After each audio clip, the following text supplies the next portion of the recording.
Ito ay bunsod ng naitalang 17 individual na ang kanilang naaresto. Ng Metro Manila Development Authority o MMDA ang No Contact Apprehension Policy o NCAP sa Metro Manila. Sa ang ilang mga dokumento ay peke. Hindi rin legal ang employment na ipinangako sa kanila. Sa mata ng batas, mananagot ang sangkot at may sala. Dahil sa bawat paglabag, may karampatang parusa. Alamin ang mga pananagutan sa likod ng mga bawal. Dito sa Hoy! Bawal Yan!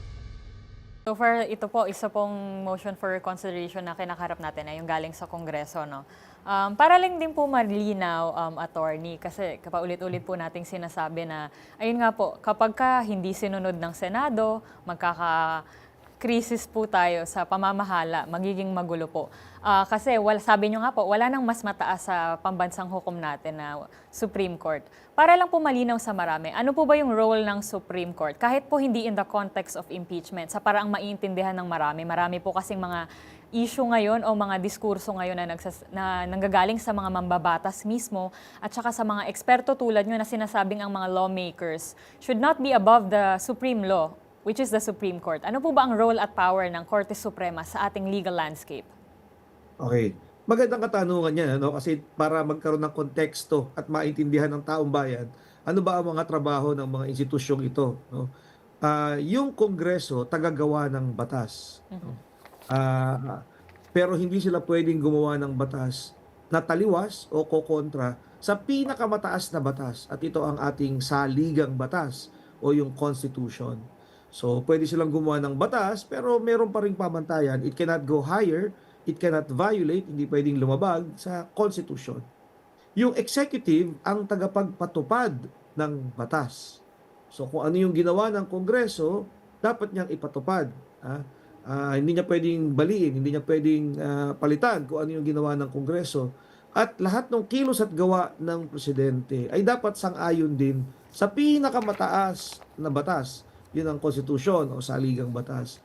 Yung judiciary o korte, ang tagahatol kung tama, kung may paglabag sa batas at kung may paglabag sa saligang batas ang alinmang branch ng gobyerno, executive o legislative. Kung sila ay lumalabag sa Constitution, trabaho yan ng Supreme Court. Yan ang trabaho niya para i-determine, alamin kung mayroong paglabag. Ang tawag doon ay grave abuse of discretion ng either co-equal, legislative or executive. So yan ang konteksto ang ating legal landscape. Kaya pag nagsalita ang Korte Suprema na ito ang sinasabi ng konstitusyon, yung ginawa ninyo ay mali, ito'y labag sa konstitusyon, yan ang final arbiter. No? Kasi alam mo, mahirap maging miyembro ng Supreme Court. Kailangan ang abogado ka dapat, matagal ang panahon mo naging abogado, at least 10 years. Mahaba ang karanasan mo sa paggawa ng mga desisyon o ng posisyon sa gobyerno. Pag ikaw ay nasa legislative, iba naman. No? Iba naman, walang ganong qualification. No? Para ikaw ay maging, hindi kinakailangang abogado ka para maging congressman ka or senador ka. So, ibig sabihin, may kanya-kanya silang specialization. No? So, ito ay ang pag-i-interpret, ang paglilinaw sa kung ano ang sinasaad ng saligang batas ay nasa poder ng Korte Suprema. Alright, so we go back to the conversation at hand. Ito pong ruling po na ito ng Supreme Court, how might this ruling set a precedent for future impeachment proceedings or legislations? Katulad po nung nabanggit nyo, may mga nadagdag po na mga parang mga insertions lang na hindi nakita sa mga previous impeachment cases. What does this set for future impeachment proceedings po? Naging medyo mahigpit ang proseso ngayon, ano? Baka wala nang ma-impeach.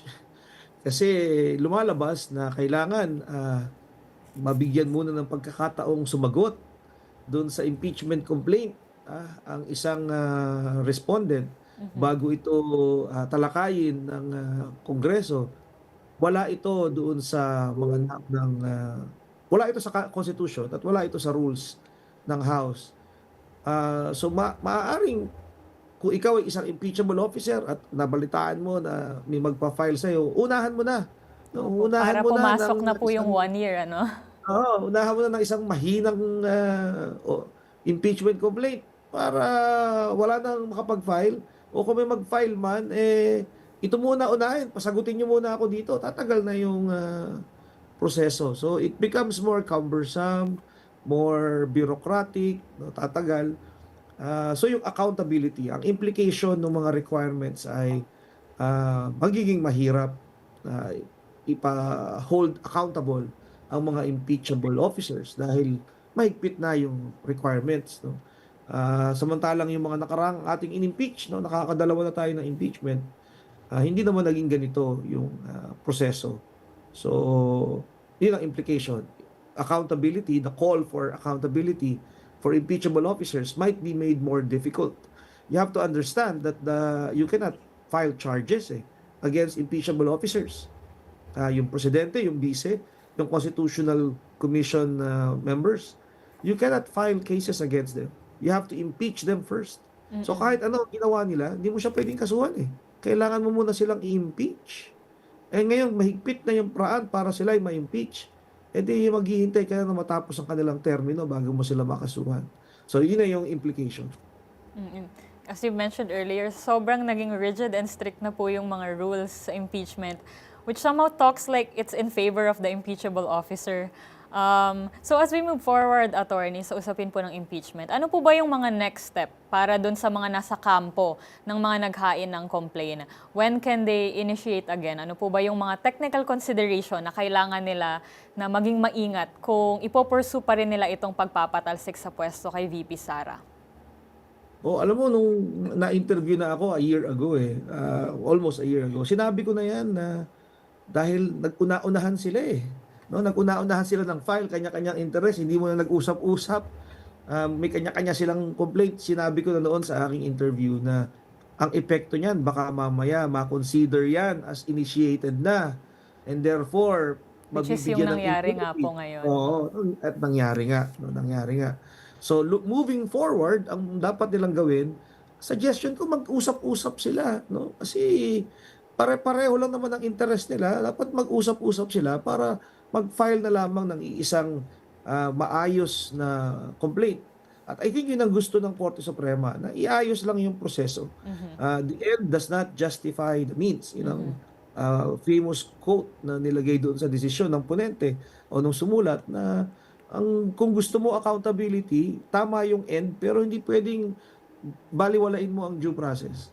So moving forward, dapat magsama-sama na lamang yung complaint, patibayin ito, bigyan ng pagkakataon na makasagot, itukoy sa komite, mag-hearing sa komite, bago dalhin sa plenaryo at then magbotohan at bago dalhin sa Senado. So yun yung proseso na inilatag ngayon ng Korte Suprema. Right. Kasi kung makikita rin po natin yung mga laman ng articles yung mga laman ng complaints, halos pare-parehas lang po yung i-raise nilang articles of impeachment.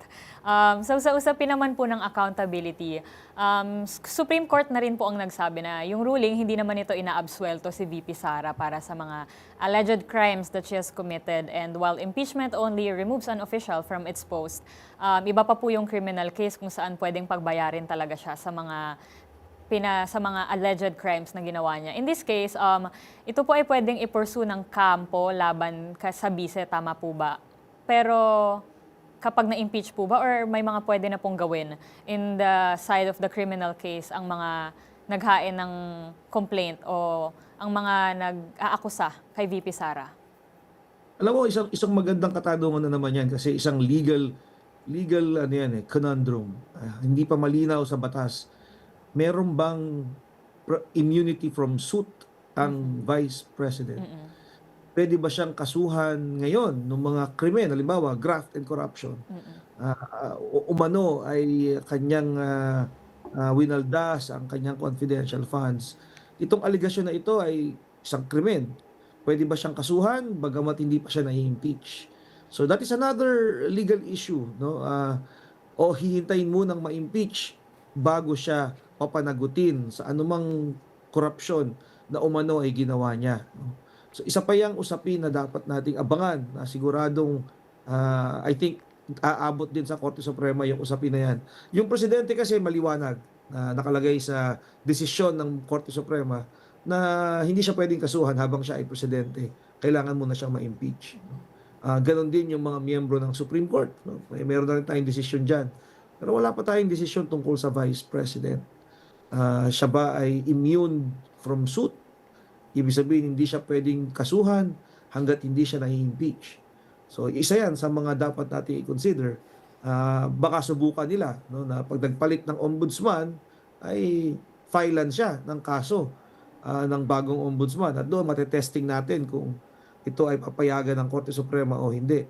Sa ngayon kasi, yung kasalukuyang ombudsman ay naghayag na ng kanyang posisyon na hindi dapat kasuhan ang Vice Presidente habang hindi pa siya na-impeach dahil siya ay may immunity from suit. Alright. So, ngayon, ang inaabangan po natin is kung mapapanagot si VP Sara habang hindi pa siya na-impeach. This last question is more of a political side than the legal side, which is your expert of attorney. Pero ano po yung implication nitong mga nangyayari sa kaso ni VP Sara, yung pagpanig sa kampo niya ng Supreme Court sa mga aspirations ni VP Sara sa 2028? I think it strengthens her. No? What doesn't kill you makes you stronger, hindi ba? Nasa kanta yan, no? So dahil nasugatan man siya dito, hindi niya ininda. At mukhang ang kanyang popularity rating ay mataas hanggang sa ngayon. No? Kung wala pa rin aabot sa kanyang popularity rating, maaaring ang ating mga opisyal ay unti-unting mag-gravitate towards her. Kasi yan ang natural na tendency ng mga politiko. No? Baka kahit na itong mga nasa kongreso ito ay unti-unting dumikit na kay VP Sara dahil sa kanyang patuloy na mataas na public support, no, yung ratings, yung voters preference mataas pa rin. Maaaring ang epekto nito ay lumaki ang kanyang tsansa sa pagiging susunod na presidente, no, dahil nga sa hindi siya natatanggal sa pamamagitan ng impeachment. Yung kasi ang inaasahan yata na epekto kung ikaw ay matanggal sa impeachment, may kaakibat ito na perpetual disqualification, hindi ka na maaaring makatakbo sa mga halalan. Pero kung ang tanong mo ay ano ang epekto nito politically sa kanya, lumakas lalo. No? Of course, lalong lumakas si VP Sara dahil napagtibay yung kanyang posisyon na walang bisa ang impeachment complaint laban sa kanya. Alright. So, lastly, attorney, ano po ba yung mga pwedeng abangan ng mga tao? You've mentioned scenarios earlier na pwedeng hindi sundin ng Senado, pwedeng ito yung mangyari. Ano po yung mga pwedeng i-expect ng tao or things that people could hope for, lalo na sa mga sumusuporta o sa mga sumusuporta kay VP Sara o doon sa mga sumusuporta sa mga naghain sa kanya ng complaint? What are the scenarios that we're looking at? Lalo na po bukas, kakabukas lang din po ng Kongreso natin. Ano po yung mga pwedeng abangan natin? Alam mo, magandang tingnan natin yung mga nakaraang impeachment complaint, no, na naging successful. At ano ang ingredient na naging dahilan kung bakit naging successful. Sa aking pag-aaral, dalawa ang importanteng ingredient, no, o requisites para maging matagumpay ang isang impeachment. Una ay ang support ng kasalukuyang presidente. Pangalawa ay ang suporta ng taong bayan. Dalawang kailangan requisitos. Yung unang requirement, halimbawa yung kay Joseph Estrada, yung unang halimbawa natin, yung dating Pangulo, no? Siya ay inimpeach ng House. Hindi rin dumaan yun sa mga komite. Kung maalala mo, pagkatapos ng opening prayer pa lamang, diniretso na kagad ni Speaker Villar yung complaint, no? Dahil ito'y pirmado na ng mahigit 70 plus, no? Ng 2/3 vote. Diniretso na agad, no, sa Senado. May sumisigaw noon, I think it's Congressman Ditagin di lang galing. Mr. Speaker, hindi siya pinapansin. Diba? Dire-diretso. Bakit? Bakit lumakas ang loob ng mga nakapirma? Dahil suportado ng nakaupong presidente. At bakit yung Senado, diba, nakumbinsi na ituloy ito? Mataas yung ng tao yung sa voters emotions, mataas yung taong bayan ay lahat ng survey pabor. No?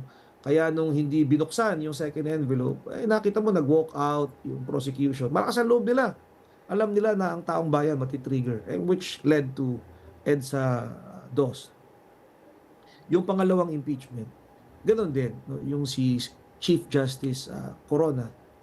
Malacanang mismo ang ang naninindigan para sa impeachment. Si Presidente Pinoy mismo ang tumatawag ng accountability. So maliwanag ang direksyon. No? Presidente mismo nagsasabi. Naging issue pa nga na sinuhulan daw ang mga senador. Di ba kung maalala nyo, merong issue tungkol sa disbursement acceleration program na pinawalang bisa rin ng Korte Suprema. No? So makikita mo doon na mataas din yung suporta ng taong bayan para ma-impeach si Chief Justice Corona. Nung simula, ang karamihan po ng mga senador ay hindi naman willing na i-convict. In fact, openly, marami nagsasabi na dapat i-acquit o mali itong impeachment na ito. Pero nag-turn yung events, na nagbago ang sentimiento ng mga senador nung lumabas yung mga ebidensya. Tumistigo si dating Ombudsman Conchita Carpio Morales, lumabas yung mga foreign currency accounts, nagbago rin yung sentimiento ng taong bayan. Ang ending na kinonvict dito sa ating kasalukuyang impeachment ni VP Sara, kulang yung dalawang requirement eh. Hindi malinaw ang stand ng Pangulo dito sa impeachment. Alam naman natin na ang mga mambabatas ay sumusunod, no, sa Pangulo dahil may super majority ang presidente sa Senate at sa House. Pero maliwanag ang kanyang posisyon na hindi siya makikialam sa impeachment. And therefore, walang nagbabaton, no? Walang nagbibigay ng iisang direksyon. Sa people's support, mataas pa rin ang rating ni VP Sara. Bagamat mataas ang may kagustuhan ng accountability, maraming Pilipino ang hindi pabor doon sa ginawang proseso. So I think yun ang lessons to be learned. Doon nagkulang ang impeachment proceedings na ito. Sa dalawang puntos na ito, yung suporta o malinaw na direksyon mula sa pinakapangulo at sa suporta ng taong bayan. Alright. Thank you so much for those insights, Attorney. So much to expect and so much to hope for some. Pero this conversation has been really insightful and marami po kaming napulot na mga punto na mas naintindihan itong ruling ng Supreme Court. Maraming salamat po sa oras ninyo, Attorney. And that has been Attorney Enrique de la Cruz Jr. Sa programang ito, mas palalakasin natin ang boses ng batas. Mas palalawigin ang pagpapaalam ng inyong mga karapatan. Kaya kung may nakita pa kayong ipinagbabawal na akto o kaya naman ay mayroon kayong reklamo, itag nyo kami sa DZRH. Hoy, bawal yan! Muli ito po ang inyong lingkod Rose Babiera ng DZRH TV. Una sa Pilipinas, una sa Pilipino.